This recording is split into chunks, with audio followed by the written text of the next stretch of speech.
આગામી આવતા તહેવારો તેમજ ખાસ કરીને નવરાત્રીમાં ગરબા દોડિયા રમવા માટે ખેલાડીઓમાં થનગનાટ જોવા મળી રહ્યો છે। તે સમયે સુરત શહેરના ખ્યાતનામ group Bhavin millennium garba group દ્વારા અલથાણ કોમ્યુનિટી હોલ ખાતે ગરબા તાલીમના વર્ગો શરૂ કરી દેવામાં આવ્યા છે। આગામી આવતા તહેવારો તેમજ ખાસ કરીને નવરાત્રીમાં ગરબા દોડિયા રમવા માટે ખેલાડીઓમાં થનગનાટ જોવા મળી રહ્યો છે। તે સમયે સુરત શહેરના ખ્યાતનામ group Bhavin millennium garba group દ્વારા અલથાણ કોમ્યુનિટી હોલ ખાતે ગરબા તાલીમના વર્ગો શરૂ કરવા દેવામાં આવ્યા છે। ભાવિન મિલેનિયમ ગરબા ગ્રુપ દ્વારા આવનાર 4 મહિના દરમિયાન દરેક તહેવારોની અલગ રીતે ઉજવણી કરવામાં આવે છે। તેના ભાગરૂપે આ વખતે ઉદ્ઘાટન પ્રસંગે મહાદેવ ભગવાનની કૃતિ પણ તેમના દ્વારા ખાસ બનાવવામાં આવી હતી, જે ખેલૈયાઓમાં ખાસ આકર્ષણ જમાવી રહ્યું છે। આ ઉપરાંત BMGG ના સંચાલક ભાવિન કડીવાળાએ જણાવ્યું હતું કે હું 28 વર્ષથી આ ગરબા શીખવવાના ક્લાસીસ ચલાવું છું। એ મારો શોખ છે, મારો બિઝનેસ નથી। આમાંથી બચતી રકમ અમે શહેરની જરૂરિયાત સંસ્થાઓને આપીને દાન કરીએ છીએ। ભાવિન મિલેનિયમ ગરબા ગ્રુપની અમારા સંવાદદાતાએ લીધેલી મુલાકાતના અંશો નિહાળીએ। મારું નામ ઋષિ ભાવિન કડીવાલા છે। હું ભાવિનભાઈ કડીવાલાનો દીકરો છું અને હું ઘણા વર્ષોથી સ્કૂલ પછી બિઝનેસ પછી અમે કોલેજમાં આવી રીતે હું આવીને હું પાપાને ક્લાસ હેન્ડલ કરવા લાગુ છું અને હું એમની બધી રીતે મદદ કરું છું। સ્કૂલ કોલેજ સાથે આપણે ગરબા ક્લાસીસ મેનેજ કેવી રીતે કરી શકીએ? સ્કૂલ કોલેજ સાથે ગરબા ક્લાસ મેનેજ કરવાની સ્કૂલ કોલેજ સાથે મને તો જરૂરી લાગે, કેમ કે ગરબા જ એક એવો એક સોર્સ છે મારા માટે કે અહીંયા આવીને હું રિફ્રેશ થાઉં, અહીંયા આવીને રમું, હું મ્યુઝિક પર પેલું ખોવાઈ જાઉં ને હું ગરબા કરી શકું। અને હું બહુ બધા જણને હું જોઉં છું કે લોકો આખા દિવસનો પેલો સ્ટ્રેસ અહીંયા કાઢવા આવે છે, કે અમુક પેલું ફિટનેસ માટે આવે છે કે ગરબા રમીને વજન ઉતારે, અમુક એમ કે કોઈને મળતા મૂકતા નહીં હોય પણ અહીંયા આવીને અમુક જણાને મળતા હોય તો એ લોકોનો દિવસ સારો જાય, એ લોકોનું લાઈફમાં શું ચાલતું હોય, બીજાની લાઈફમાં શું ચાલતું હોય એ લોકોને જાણવા મળે।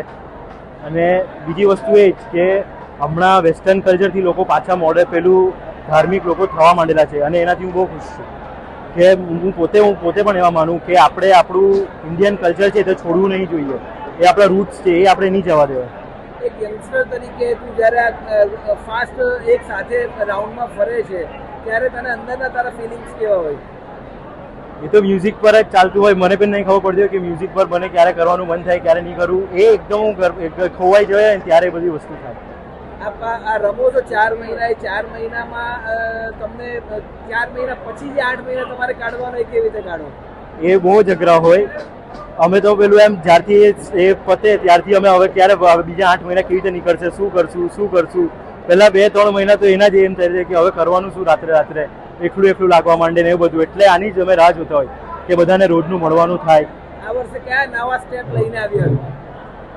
નવા સ્ટેપમાં અમે બધા નવા મોડર્ન સ્ટેપ્સ અમુક જે આવે તે અમે એડ કરતા હોઈએ છીએ। દાંડિયામાં અમુક સ્ટેપ અમે એડ કરતા હોઈએ છીએ। દાંડિયા કલ્ચર જે એક ટાઈપનું પતી ગયેલું હતું તે પાછું અમે રિવાઇવ કરવાની ટ્રાય કરી છે અને ઘણું બધું થયું પણ છે।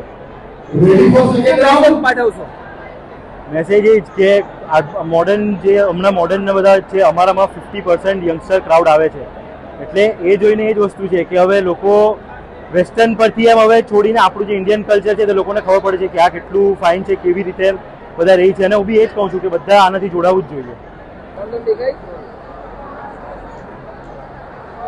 હું ભાવિન કડીવાલા BMGG ગ્રુપનો સંચાલક છું। BMGG એટલે ભાવિન્સ મિલેનિયમ ગરબા ગ્રુપ, જે હું છેલ્લા 28 વર્ષથી આ ગ્રુપ હું ચલાવી રહ્યો છું।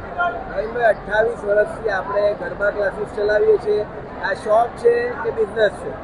આ શોખ છે અને આ જ પૈસામાંથી જે પણ આમાં જે પણ અમારું કલેક્શન આવે છે તેમાં અમારો ખર્ચો કાઢ્યા પછી અમે ઘણી બધી સંસ્થાઓમાં આનું દાન પણ કરીએ છીએ। આપણે 28 વર્ષમાં આ ગરબા ક્લાસીસમાં આપણે કયા પ્રકારના લોકોને ગરબા શીખવ્યા છે?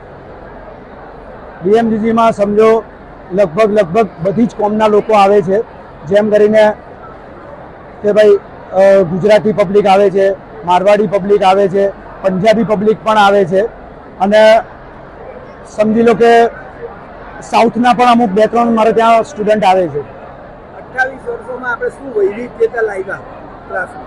વૈવિધ્યતામાં અત્યાર સુધી ગરબાની રીતે રમાતા હતા, પણ છેલ્લા 5 વર્ષથી હવે જે આપણે ગુજરાતમાં યંગસ્ટર પબ્લિકોને જે હિસાબે આપણે આ ગરબા તરફ વાળ્યા છે તો થોડું એ લોકોને પણ ધ્યાનમાં રાખીને એમ સમજી લો કે એ લોકોના વેસ્ટર્ન કલ્ચરને પણ એને અર્વાચીન ગરબામાં જ કન્વર્ટ કરીને એ લોકોને શીખવવામાં આવ્યા છે. કઈ રીતે આપણે આની શરૂઆત કરી હતી, આનો વિચાર આપણે કેવી રીતે આવ્યો અને આજે આપણે કયા સ્ટેજ ઉપર છીએ? સૌ પ્રથમ આપણે વાત કરીએ ગુજરાતમાં ગરબાનું તો કોઈને કહેવાની જરૂર જ નથી પડતી. આ તો ગુજરાતીઓના લોહીમાં વહે છે એમ સમજી લો. પણ જેવી રીતે હવે છેલ્લા 5 વર્ષથી યંગસ્ટર લોકોને જોડ્યા છે આપણે, અને યંગસ્ટરોને ક્રેઝ મુજબ જે એ લોકોના સ્ટેપને આપણે ગરબામાં એ લોકોને ફેરવીને ગરબા જ રમાડ્યા છે, જેથી કરીને એમ સમજી લો કે ઘણું બધું પબ્લિક અમારા ગ્રુપ તરફ આકર્ષણનું કેન્દ્ર થઈ ગયું છે એને લઈને. આપણે તો અત્યારે લગભગ કેટલા સ્ટુડન્ટો અત્યારે અહીંયા આપણે શીખવવા આવતા હશે? મારે ત્યાં 1500 મેમ્બર શીખવા માટે ગયા વર્ષે પણ આવ્યા હતા. સ્ટાર્ટ કરેલા ત્યારે કેટલા હતા અને આજે આટલા વર્ષોમાં આ મેળા છે, તમારી લાગણીઓ કેવી છે?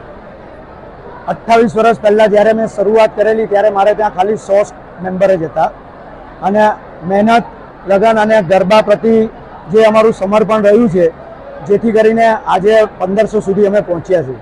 ક્યાં લઈ જવા માંગો છો તમારા ક્લાસીસ?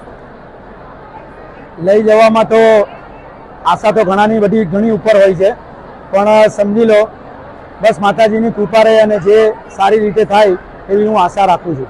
આપ દર વર્ષે અલગ અલગ કોન્સેપ્ટો ઉપર આ જે ડેકોરેશન કરો છો એ કરવા પાછળનું આપણું કારણ શું છે?